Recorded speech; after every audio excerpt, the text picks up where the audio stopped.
días. Soy Anaí Velasco, mi compañera Guadalupe Vanegas, y hoy tenemos el honor de estar con la doctora Alma Lucía Martínez Castro, quien es conferencista y catedrática en el Centro de Posgrado del Estado de México. Me permitiré compartir un poco de su trayectoria.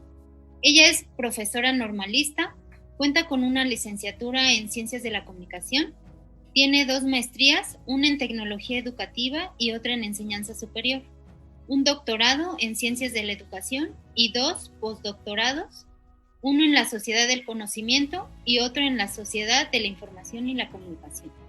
Una líder que genera gran impacto en las nuevas generaciones de profesionales, una gran líder en educación. Muchas gracias por estar hoy con nosotros, doctor. Agradezco mucho la invitación que ustedes me hacen, Doc Anaí y Doc Guadalupe. Muchas gracias. Es un honor. Bueno, nuestra sociedad actual está viviendo importantes procesos de transformación, derivado no solo de los continuos avances científicos, los tecnológicos y de la globalización que vivimos, sino también por la pandemia que está pasando en todo el mundo. La educación ha dado un giro radical, enfrenta grandes retos y grandes demandas. Nuestro presente y el futuro requiere de alumnos que tengan grandes competencias y que se apasionen por lo que hacen y logren cambios en nuestro mundo. Pero son ustedes, los docentes, los líderes en las aulas, quienes logran este cambio. Me gustaría empezar preguntándole qué es un líder y quién fue el líder que más influyó en su vida para ser la líder que es. Bueno, podemos hablar de diferentes tipos de liderazgo y esto nos da diferentes posturas. Podemos hablar desde un liderazgo autocrático, podemos hablar desde un liderazgo democrático, un liderazgo laissez-faire o los actuales liderazgos como el liderazgo ejemplar o ejemplificativo y el liderazgo transformacional. Entonces, cada uno de ellos obedece básicamente a una postura teórica de acuerdo al tiempo y al espacio en el que se necesite. ¿Qué es esta parte? Esa es la parte del liderazgo. ¿Quiénes han influido? Yo creo que el entorno puede haber influido en esta parte de formación, pero sobre todo creo, aparte de mi familia, me parece que mis maestros. Cada uno de mis maestros fue cultivándome y sembrando, fue creándome una cultura que es el cultivo de esta situación y que finalmente también soy el producto de todo ello. Gracias, doctora. Hoy en el 2022 encontramos que el liderazgo también se ha transformado y encontramos el metaliderazgo. Es el líder que se lidera a sí mismo y por su ejemplo lidera a los demás. ¿Qué es el liderazgo para usted, el metaliderazgo para usted y cómo ha influido en la educación? Bueno, el metaliderazgo se está considerando, de acuerdo con el doctor Roberto Murray, un paradigma que busca influir en los demás. Entonces presenta una serie de principios básicamente para poderlo desarrollar. Nos dice que el metaliderazgo es una habilidad que se desarrolla básicamente como habilidad y de ahí se puede transformar en el conocimiento primero de uno mismo. El metaliderazgo parte de conocerse a sí mismo, básicamente. Entonces, en este metaliderazgo influyen los valores, influye la conciencia, influye la habilidad y sobre todo influye la manera de establecer una relación con el otro de acuerdo a la postura de Murray. Gracias. ¿Y cuál cree que son los valores, las fortalezas y las pasiones que deberían caracterizar a un metalíder en educación? Bueno, nuestros profesores pueden ser esos metalíderes, son líderes de alguna manera, no hay que estigmatizar, son líderes que influyen de alguna manera en los alumnos. ¿Qué deben de tener? Y muchos lo tienen: valores, la honestidad y la integridad. ¿Sí? La honestidad para hablar con los padres de familia sobre el proceso de enseñanza-aprendizaje, la honestidad de los valores que le deben de enseñar a los niños, y son personas íntegras. que difícilmente se dejan entrar en procesos no agradables de corrupción, ¿no? Entonces creo que nuestros profesores son gente íntegra que apoya el proceso educativo, que apoya el bienestar de los niños y que en ellos está la tarea que se debe realizar. Sin embargo, hay que enseñarlos a ser metalíderes. Y en base a esto va mi siguiente pregunta. ¿Cómo hacemos para formar metalíderes y no solo líderes en educación? Eso está difícil. Está difícil porque es trabajar la conciencia. Y trabajar la conciencia es todo un proceso psicológico muy fuerte, ¿sí? Y la otra parte del trabajo es el ego. Entonces, aprender a ser humilde es muy difícil a veces, porque ellos son los que influyen sobre la comunidad. Entonces, me parece que esta parte que se tiene que transformar y que lo indica el doctor Murray, pues es la cultura. Sí, se tiene que desaprender para aprender, primero. Y segundo, se tiene que trabajar una nueva cultura con base en el metaliderazgo, en donde el profesor sea competente en conocimientos, en habilidades y en actitudes y valores para poder influir. ¿Sí? Entonces, ahí se tiene que cumplir la Agenda 2030 y la Agenda 2030 pues va destinada a que este profesor tiene que aprender una serie de conocimientos sobre derechos humanos, sobre violencia, sobre características que se deben de tener para poder trabajar este efecto pandémico que estamos viviendo.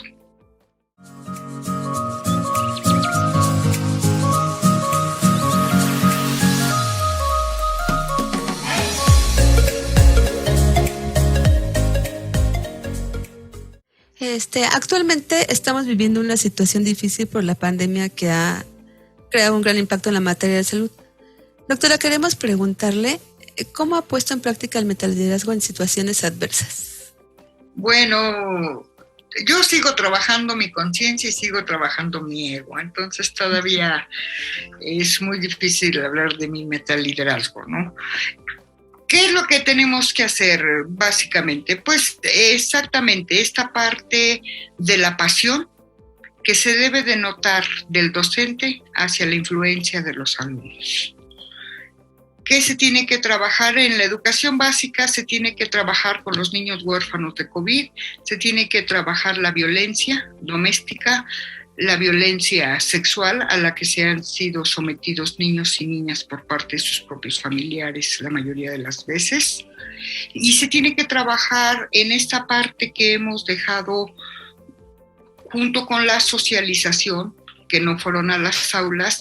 Entonces sí tenemos un atraso en los conocimientos y se tiene que evaluar cómo se encuentran los niños y las niñas o nuestro sistema educativo y poder replantear no solamente estos nuevos modelos que se están implementando, sino cómo podemos llegar con la Agenda 2030. Gracias, doctora. Metaliderazgo es un nuevo paradigma para construir una cultura de líderes de alto rendimiento. ¿Considera que existe un líder perfecto en educación? No, es toda una construcción porque son desarrollo de habilidades. Y las habilidades se aprenden con el conocimiento y con las actitudes y valores. Entonces son procesos que se deben de ir realizando y que se deben de evaluar, por supuesto, cómo se va el desarrollo de estas habilidades para convertirse en metalíderes. Considerando que la cultura está directamente ligada con los valores, como metalíder, ¿qué nueva realidad le gustaría crear para hacer la diferencia en el mundo? Ay, qué difícil la pone. ¿Qué me gustaría crear? Pues me gustaría crear, de acuerdo a la Agenda 2030, que realmente tuviéramos esa educación de calidad, que realmente tuviéramos maestros más apasionados. Los tenemos, pero falta más pasión, ¿sí? Para poder entregarse. Yo sé que mis compañeros pues trabajan aquí, allá y acullá para completar el pan de cada día, pero esta parte de sentirse realizados en lo que hacen, el ser felices, yo creo que habría que recuperar también la felicidad, ¿sí? Y la felicidad la hemos dejado de lado. No la felicidad por las cosas materiales, sino la felicidad de sentirme satisfecha con lo que yo elegí de una docencia. Sí, entonces, ¿qué más me gustaría? Que no hubiera niños violentados, que trabajáramos, sí, y que realmente se aplicara el Estado de Derecho a los violadores, por supuesto. Que tuviéramos niños también, que hiciéramos felices y que se sintieran felices tanto en su casa como en la escuela. Sí. ¿Qué más me gustaría? Que nuestros jóvenes se sintieran felices de estudiar, donde estudiaran, no importa si sea público o privado, pero que se sintieran felices de que van a aprender cosas que les van a servir para cuando sean adultos y trabajen. Eso es lo que más me gustaría, y que mis compañeros tuviéramos una apertura de pensamiento. La conciencia es abrirse y es conocer. Esta parte del metaliderazgo implica el conocer al otro. Y no para juzgarlo, sino para ver desde dónde habla. Si conociéramos la historia de vida de cada uno con quien nos relacionamos, podríamos entender básicamente desde dónde hace su punto de vista o su opinión, ¿sí?